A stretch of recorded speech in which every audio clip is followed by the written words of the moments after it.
Sziasztok! Cseresznye vagyok, akinek jobban tetszik Barbie, bocsi a fényekért, de most hát itt nem szarul süt a nap. Minek kapálódzak. Szóval, itt, igen, piros cseresznye Zafira lesz, többé nem lesz Barbie. Nem, cseresznye vagy Zafira, kész.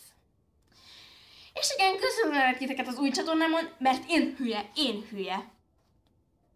Nem tegnap. Szóval éjjel unatkoztam.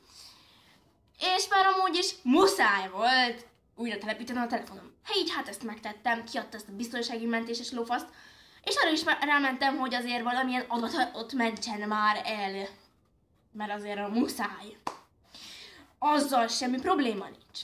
De hogy elveszett ez a kibaszott csatornám is, hát abba én beledöglöttem, nekem onnantól nem kellett több. Így hát csináltam egy új csatornát.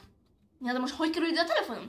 Gyerekek, úgy, hogy én, nekem ez a drága kincsem, ez az én szerelmem. Nem kell nekem bizbaszkurálós kamera, meg mit tudom én. Nekem megfelel ez, a minősége kicsit izéke. De egyelőre megfelel, majd aztán lesz valami. Szóval, aki fel van iratkozva arra a csatornámra, az iratkozzon fel erre is. Szóval, ja, hülye voltam. Nem jegyeztem meg a jelszavát, és ennek megjegyeztem most, és fel is jött, nagyon nem a falamra, de fönt van a falamon ilyen kis cetlin ennek a jelszava, meg a mindensége. Úgyhogy ez marad a picsába. Miért beszélek ma ilyen csúnyán?